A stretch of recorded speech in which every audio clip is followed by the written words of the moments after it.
My question is about girls and women and this.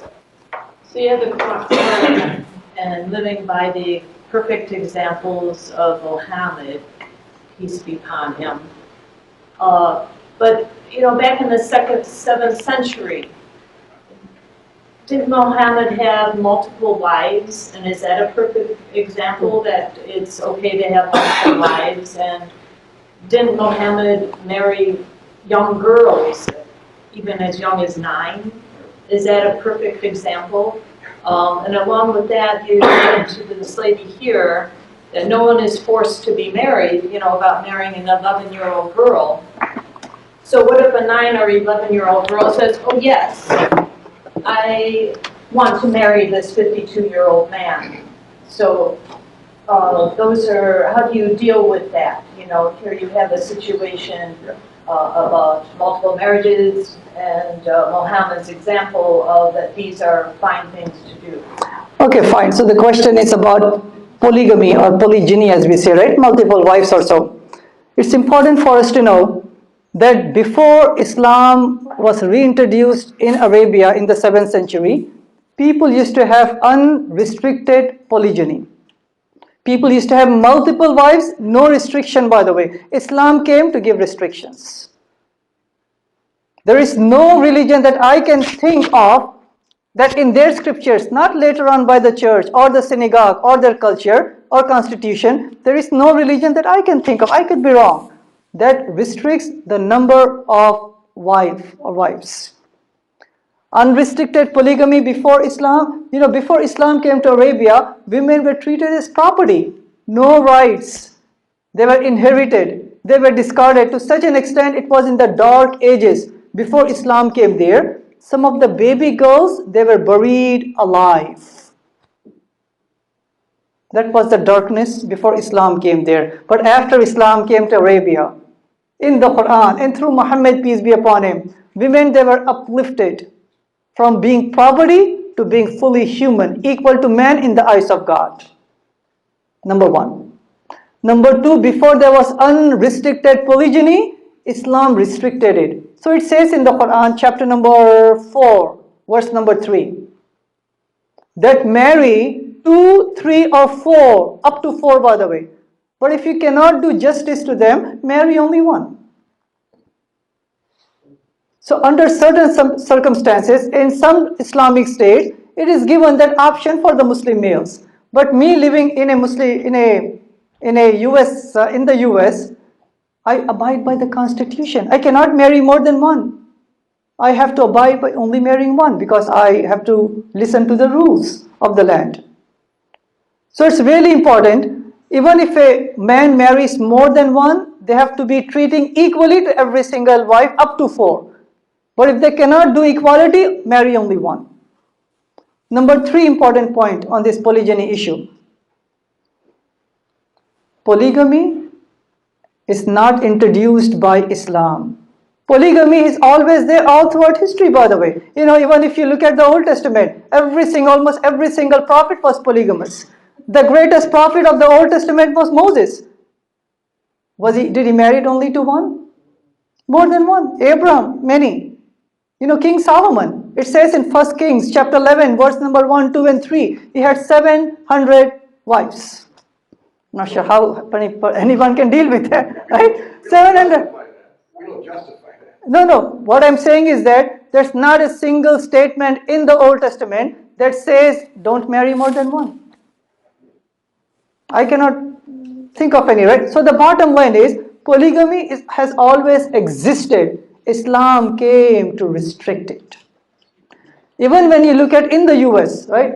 Forget about the Old Testament, the Quran, any religion. Even when you look at the US, according to Chicago Tribune, a poll was taken, a typical American male has 7 extramarital affairs, either premarital or extramarital affairs, without any restriction.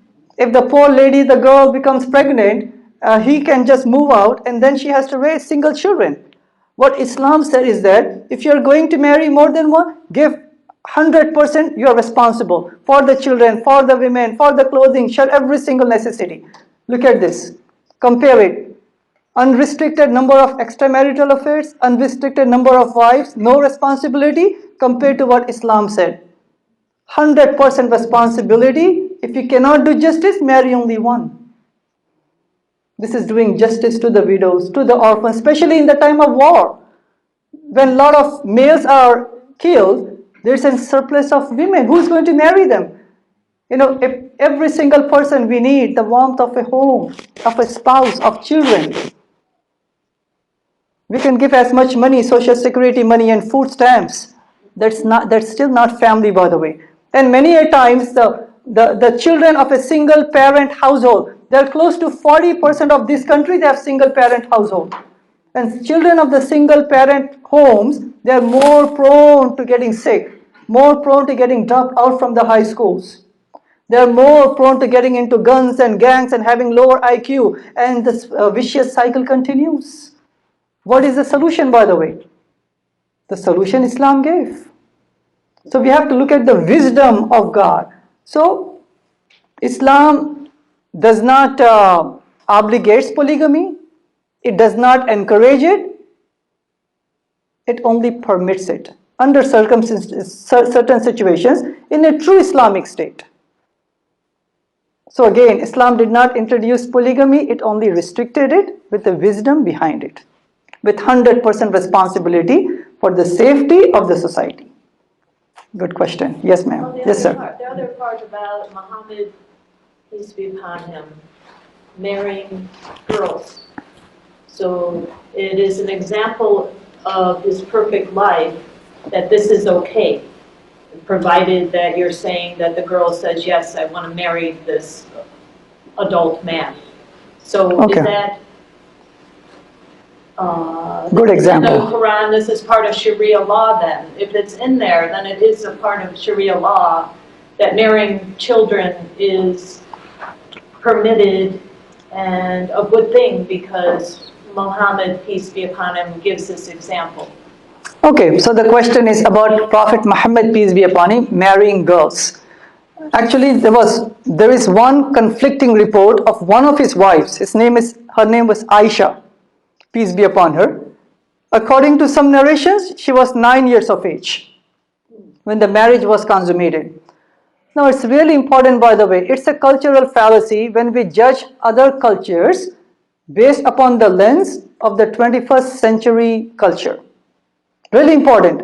The reason I'm saying is that, I was trying to pull up a slide in which I went over the last 3,000 years, in which what was the minimal age for marriage.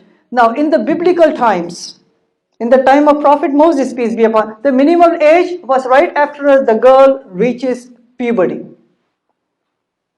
I mean, we'll be thinking, really? Because we are judging that culture based upon our 21st century culture.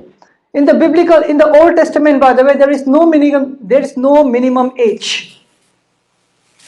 That's true. I mean, you can look at it. Even our founding fathers in this country, there was no minimum age when the US was established. There are a lot of marriage records from different states going back like 200 years plus. Girls were married when they reached the age of puberty. Sometimes they were as young as 7. So if you're going to judge Muhammad, peace be upon him, let's also judge the forefathers of this country. So it's really important it's a cultural fallacy, by the way, that we judge other cultures based upon our culture. Last but not the least, I asked this question to my audience many times.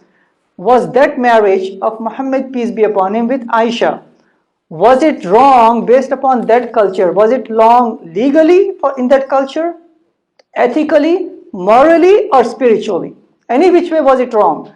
If it were wrong, how come there was no uproar from the Muslim community of that time and from the Islamophobes of that time? Not a single uproar, by the way. That means either she was not 9 years of age or that marriage was 100% approved in that culture. Now, just because certain things are norms in the 7th century doesn't mean that me as a 21st century Muslim has to do exactly the same thing. I also have to go with the norms. If I don't marry someone who is 9, I'm not contradicting that because I'm going with the norms. Islam does not obligate me to marry somebody 9.